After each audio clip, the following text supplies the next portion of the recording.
అంటున్నారు పిల్లలు భారమని. కాదు, పిల్లలే మీకు సంపదను నిరూపించే బాధ్యత నాదని మరొకసారి హామీ ఇస్తున్నా. ఇంకా పగడ్బందీగా చేస్తాం. అంగన్వాడీలు ఇంకా బాగా చేయడం. మొదటి తారీఖు వస్తానే మీ అకౌంట్లో 15,000 రూపాయలు తల్లికి వందనం కింద మీ అకౌంట్లో వేస్తున్నా. భగవంతుడు కరుణిస్తే ఇంకా పెంచే బాధ్యత కూడా తీసుకుంటానని మీ అందరికీ హామీ ఇస్తున్నా. ఇప్పుడిప్పుడు చాలా కష్టాలున్నాయి, అవన్నీ అధిగమించాలి. 4వ ప్రోగ్రాం ఈరోజు నేను చేసే పని మీరు చూస్తే 5 సంవత్సరాలు గొడ్డలి పార్టీ చేసిన అరాచకం, మీ ఆస్తులన్నీ మార్చేశారు. అందుకే నేను ఒకటి ఆలోచించాను, జీవితంలో మళ్ళీ మీ భూముల జోలుకు రాకుండా టెక్నాలజీ బాగా అభివృద్ధి చేశాం. Block chain technology, QR code పెట్టి మీ భూములు సర్వే చేసి మీ ఆమోదంతో మీ రికార్డు మీకు ఇచ్చే బాధ్యత సంవత్సరం పెట్టుకున్నా. రాబోయే 2027 మార్చికి ఎక్కడా భూ తగాదాలు లేకుండా చేసే బాధ్యత ఈ ప్రభుత్వానిది.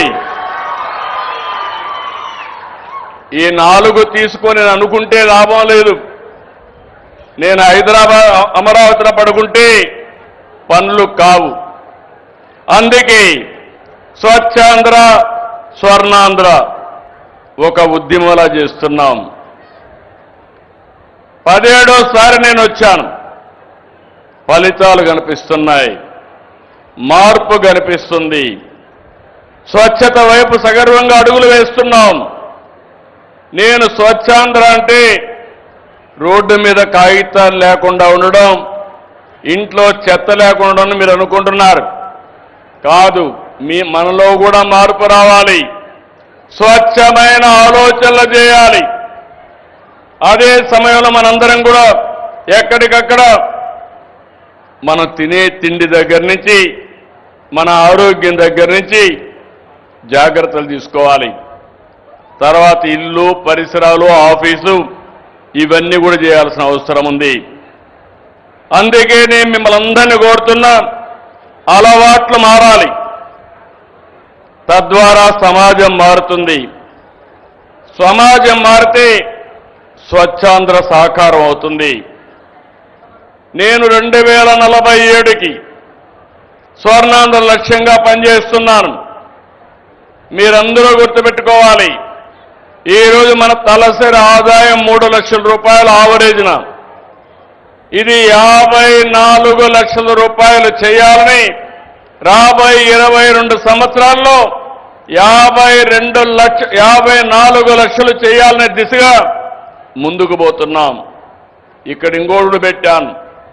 ఒకప్పుడు P3 అంటే పబ్లిక్ ప్రైవేట్ పార్ట్నర్షిప్తో ఇప్పుడు నేషనల్ హైవే చూస్తున్నారు. మీ ఊరు పక్కనే రోడ్లు వేశారు, గవర్నమెంట్ ఆఫ్ ఇండియా వేయించింది. ఆ రోడ్ అంతా కూడా ఒక వ్యక్తి వచ్చేస్తాడు, టోల్ పెడతాడు. ఆ డబ్బులు కలెక్ట్ చేసుకొని తీసుకున్న అప్పులు కట్టేసే పరిస్థితికి వచ్చారు. అన్నిట్లో ఎయిర్పోర్ట్లు అన్నిట్లో వచ్చాయి. దీనివల్ల ప్రజలకు సంపద వచ్చింది, మెరుగైన అవకాశాలు వచ్చాయి. అదే సమయంలో ఆర్థిక అసమానతలు పెరిగాయి. నేను ఒకే ఒక విషయం మీ అందరికీ చెప్తున్నా, నేను పనిచేసేది ఏ కొద్ది మందో కోటీశ్వర్ల కోసం కానే కాదని మరొకసారి విజ్ఞప్తి చేస్తున్నా. మీకోసం పనిచేస్తున్నా. నెలవారీగా పింఛన్ ఇవ్వాలి, నెలవారీగా జీతాలు ఇవ్వాలి, అభివృద్ధికి డబ్బులు కావాలి. ఇవన్నీ కావాలంటే ఎక్కడి నుంచి వస్తాయి? సంపద సృష్టిస్తే, పన్నుల రూపాయల డబ్బులు వస్తే ఆ డబ్బులు తీసుకొచ్చి పేదవాళ్లకు పెన్షన్లు ఇవ్వడం, లేకుంటే సంక్షేమ కార్యక్రమాలు ఇవన్నీ చేస్తున్నాం. అయితే నేను ఆలోచించేది, రాబోయే రోజుల్లో ఒక వినూత్నమైన మార్పుకి శ్రీకారం చుట్టాం. ఆర్థిక అసమానత తగ్గించాలి. ఒక వ్యక్తికి 55 లక్షలు లేకుంటే 5 కోట్ల ఆదాయం, పేదవాళ్ళకు మాత్రం దినానికి 100 రూపాయలు కూడా ఆదాయం లేని పరిస్థితి. ఇది తగ్గాలి. అందుకే ఈరోజు నేను తీసుకున్న కార్యక్రమం పబ్లిక్ ప్రైవేట్ పీపుల్ పార్ట్నర్షిప్.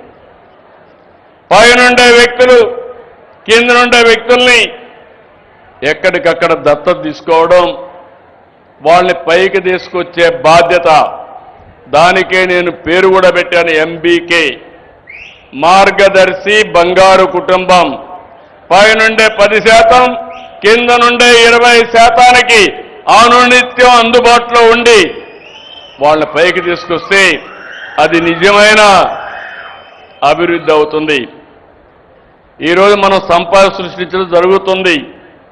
మీరు ఒకటే గుర్తుపెట్టుకోండి, 2047కి భారతదేశం ప్రపంచ దేశాల్లో నెంబర్ 1గా ఉండడం ఖాయం, దాంట్లో అనుమానం లేదు. ఆ దిశగా నరేంద్ర మోడీ గారు ముందుకు పోతున్నారు. అయితే ఇక్కడ నేను మిమ్మల్ని కోరేది, 16 నెలలుగా స్వచ్ఛాంధ్ర కార్యక్రమం నిర్వహిస్తున్నాం. ఇన్ని రోజులు ఈ కార్యక్రమంలో సాధించిన విజయాలు ఎంతో తృప్తిని, స్ఫూర్తిని ఇస్తున్నాయి. 1924 ఎప్పుడూ గుర్తుండాలి మీకు. ఈరోజు మీరందరూ కూడా దీపావళి చేస్తున్నారు. జ్ఞాపకం ఉందా? దీపావళి చేస్తున్నారా? పోనీ చేస్తున్నామని చేలు పైకెత్తండి. ఓకే, దీపావళి ఎందుకు చేస్తున్నామని తెలిసిన చేలు పైకెత్తండి. అందరూ తెలుసు. ఆ రోజు నరకాసురుడు రాక్షసుడు చంపితే దాన్ని గుర్తుపెట్టుకోవడానికి దీపావళి చేస్తున్నారా లేదా అని మిమ్మల్ని అడుగుతున్నా. అవునంటే గట్టిగా చప్పట్లు కొట్టండి. చరిత్ర చెప్పే సందేశం. చెడును గుర్తుపెట్టుకుంటే మళ్ళా అలాంటి వ్యక్తుల్ని ప్రోత్సహించకపోతే మనం బాగుపడతామని మన పెద్దలు ఇచ్చినటువంటి మనకు వారసత్వం. నేను 1924లో మీరు చూస్తే ఆ రోజు ఉండే ప్రభుత్వాన్ని మరిచిపోతారా అని మిమ్మల్ని అడుగుతున్నా.